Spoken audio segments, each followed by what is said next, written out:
56 জন প্রার্থী 57টি আবেদন দাখিল করেছিলেন। তো এই 56টি আবেদনপত্র আমরা যাচাই বাছাই করেছি। যাচাই বাছাইয়ের অন্তে আমাদের মোট বৈধ আবেদনের সংখ্যা পেয়েছি আমরা 36টি। এর মধ্যে আমরা বাতিলযোগ্য বা অবৈধ আবেদন পেয়েছি 16টি এবং 4টি স্থগিত আছে। এই 4টির সিদ্ধান্ত আমরা আজকে বিকেল 4টায় জানাবো।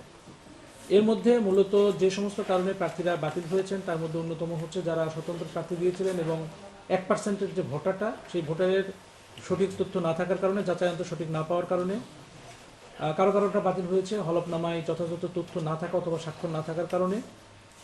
তারপরে বাতিল হয়েছে আমাদের বিল খেলাপির কারণে, তিতাস অথবা হোল্ডিং ট্যাক্স বাকি থাকার কারণেও আমাদের বাতিল হয়েছে।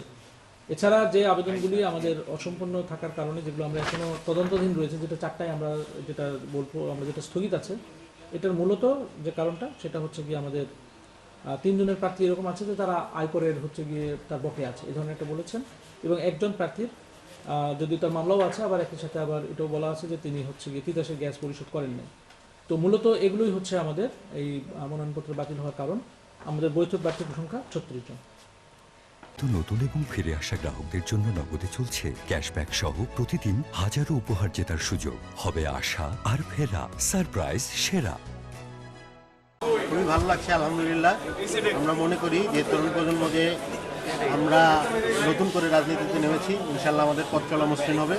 তবে আমি আরেকটা কথা বলতে চাই আপনাদের মাধ্যমে, নারায়ণগঞ্জবাসীকেও জানাতে চাই যে আসলে প্রশাসন বারবার বলছে লেভেল প্লেইং ফিল্ডের কথা, কিন্তু আমরা মনে করছি যে এখনও ওসমানদের দালালরা, এরপরে ফ্যাসিস্টরা, জয় বাংলা বলার লোকেরা মাঠে আছে এবং চিহ্নিত সন্ত্রাসী চাঁদাবাজরা নানান ফরম্যাটে মানে আবার এলাকায় ফিরে আসছে, নানানভাবে বৈধতা নিয়ে এলাকায় ফিরে আসার চেষ্টা করছে।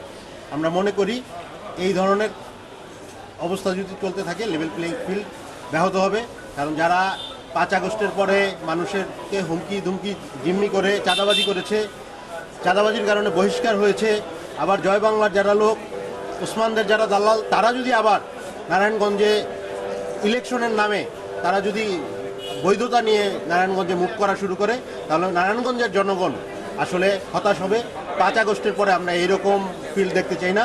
আমরা চাই প্রশাসন অবশ্যই চিহ্নিত চাঁদাবাজ, চিহ্নিত অপরাধী, বৈষম্য বিরোধী হত্যা মামলার আসামি এবং ওসমানদের দালালদের ব্যাপারে সিরিয়াস স্টেপ নেবে।